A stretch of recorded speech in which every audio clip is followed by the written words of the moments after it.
শহরের বাড়িতে যেভাবে খাঁচায় মুরগি পালন করে ডিম খাওয়া যায় আমার আগে জানা ছিল না। দেখতে দেখতে মাশাআল্লাহ 10টা ডিম পেড়ে দিয়েছে। আমি আমার সেই মুরগি ডিম দিয়ে আজকে পুডিং বানাবো, আর কিভাবে বানাবো সবটাই আপনাদের সাথে আজকে শেয়ার করব।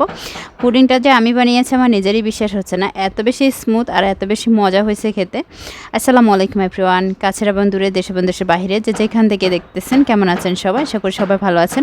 রান্নাঘর থেকে এসে যদি এই অবস্থা দেখি কেমনটা লাগে, মেজাজ এত বেশি গরম হয়েছে, কিন্তু তাও কি করব, ওর চোখের দিকে তাকালে আর মেজাজ দেখাতে পারি না। মোবাইলটা দিয়ে একটু ভিডিও করতেছি, আমার লোশনটা দিয়ে কি করছে। তাছাড়া যখন একটু দুষ্টামি করে তখন আমাদের একটু মন খারাপ হয় ঠিকই, কিন্তু ওরা যখন ঘুমিয়ে পড়ে ওদের দিকে তাকালে কি যে মায়া লাগে। মানে একটু আগে যে এত বেশি দুষ্টামি করতেছিল এখন সে কিভাবে ঘুমিয়ে আছে।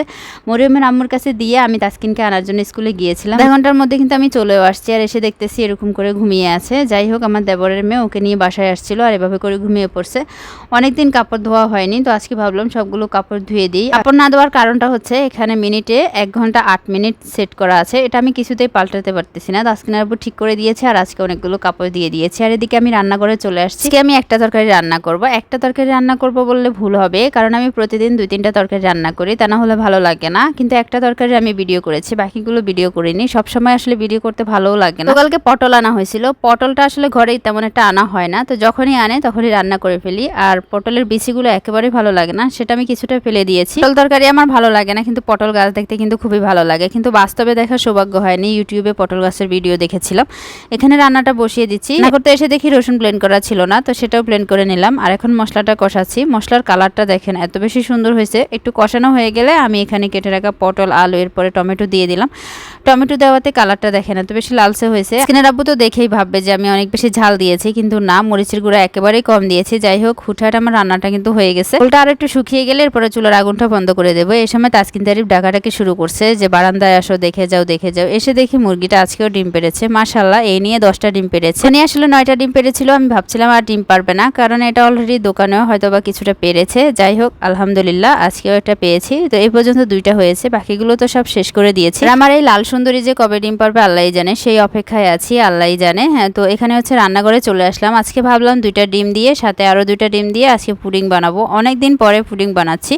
এর আগে আমি অনেকবার পুডিং বানিয়েছি। আমার তাসকিন আসলে একেবারেই পছন্দ করে না, সেজন্য আসলে বানাতেও মন চায় না। তো আজকে কেন জানি না আমার পুডিং খেতে মন চাইতেছে। এখানে আমি ক্যারামেল তৈরি করে নিয়েছি। এখানে আমি চিনির সাথে হালকা একটু পানি দিয়ে এরপর এটা লালচে করে নিয়েছি। এটা একটু বেশি কিন্তু চুলার উপরে রাখলে তেতো হয়ে যাবে। পুডিং বানানোর সময় ক্যারামেলটা যদি ঠিকঠাক হয় তাহলে পুডিংটা খেতে অনেক বেশি ভালো লাগে, তা না হলে তেতো লাগে। তো এখানে হচ্ছে আমি দুধটা জাল করে নিচ্ছি। আমি আজকে পাউডার মিল্ক দিয়ে তৈরি করব, কারণ আমার কাছে তরল দুধ বা হচ্ছে মানে গরুর দুধ নেই। তো এখানে একটু গরম পানি করে এরপরে আমি এখানে দুধটা গুলিয়ে নিলাম। আর আগুনটা মিডিয়ামে রেখে আমি অনবরত জাল করতে করতে এটা একটু ঘন করে নেব। আর এদিকে একটা ব্লেন্ডার জারে আমি আমার মুরগির ডিমগুলো ভেঙে নিচ্ছি। এই কাজটা কিন্তু একটা বাটিতে হ্যান্ডউইচ দিয়েও করা যায় বা চামচ দিয়েও করা যায়, কিন্তু ব্লেন্ডারে করলে মানে পুডিং এর যে ফিনিশিং সেটা একটু ভালো আসে। এখন আমি ডিমের গন্ধ যাওয়ার জন্য একটু ভ্যানিলা এসেন্স দিয়ে দিলাম, সামান্য একটু চিনি দিয়ে দিলাম। এটা আমি ব্লেন্ড করে নিয়েছি। এই যে দেখেন, যতদিন আমি মানুষের হাতে বানানো পুডিং খেয়েছি ততদিন আমি পুডিং এর প্রেমে পড়তে পারিনি। যখনই আমি নিজে পারফেক্ট ভাবে বানানো শিখেছি তখনই আমি এর প্রেমে পড়েছি। বলতে আমি যাদের যাদের হাতে পুডিং বানানো খেয়েছি, কোনোটাতে ডিমের গন্ধ রয়ে গেছে, কোনোটা আবার তেতো হয়ে গেছে। মানে এক একটা সমস্যা ছিল, কিন্তু আলহামদুলিল্লাহ আমি যখনই পুডিং বানাই তখনই অনেক বেশি ভালো লাগে আমার কাছে। আর আমি প্রথম অত বেশি পারতাম না, ক্যারামেলটা আমি পুড়িয়ে ফেলতাম, সেজন্য তেতো লাগতো। আর এখন মাশাআল্লাহ একেবারেই পারফেক্ট হয়। তো এই তো আমি মিশ্রণটা মিশিয়ে নিয়েছি। এখন আমি চুলায় একটা ফ্যানে একটু পানি দিয়ে এরপরে টিস্যু দিয়ে আমি পাত্রটা বসিয়ে উপরে ঢাকনা দিয়ে আমি চুলার উপরে বসিয়ে দেবো। এটা আধা ঘন্টার মতো জাল করতে থাকবো। তো একটা কাঠি দিয়ে আমি চেক করতেছি হয়েছে কিনা। তো মাশাআল্লাহ এটা একেবারেই হয়ে গেছে। এখন এটা নামিয়ে একটু ঠান্ডা করে আমি নর্মাল ফ্রিজে রেখে দিয়েছি। এখন আমার ঢালার পালা। আল্লাহই জানে কেমন হয়েছে। আমি কিন্তু যখনই পুডিং বানাই একটু চিন্তায় থাকি যে ভালো হইব নাকি খারাপ হইব।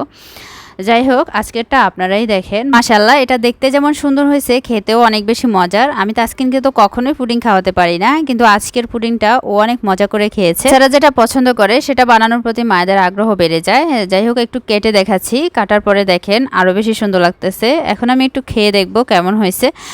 তো আজকের ভিডিওটি কেমন লেগেছে অবশ্যই কমেন্ট করে জানাবেন। ভালো লাগলে অবশ্যই একটা সুন্দর কমেন্ট করে যাবেন। সবাইকে দেওয়ার আগে আমি নিজে একটু যাচাই করতেছি কেমন হয়েছে। না, মাশাআল্লাহ সব দিক থেকে অনেক বেশি ভালো হয়েছে। আগে আমি প্রচুর ডেজার্ট আইটেমগুলো বানাইতাম ঘরে, যেমন মিষ্টি, দই, এরপর হচ্ছে রসমালাই, কেক, পুডিং, কাস্টার্ড এগুলো। তো আমার বাচ্চারা যেহেতু পছন্দ করতো না, সেটা মাঝখান দিয়ে বাদ দিয়ে দিয়েছিল। তো বাচ্চাদেরকে বানিয়ে দেওয়ার জন্য আমি এই জিনিসগুলো বানানো শিখেছিলাম। আলহামদুলিল্লাহ ওরা যেহেতু পছন্দ করতেছে, আমি আবার আগের মতো এরকম ডেজার্ট আইটেমগুলো বানাবো আর আপনাদের সাথে ভিডিওগুলো শেয়ার করব।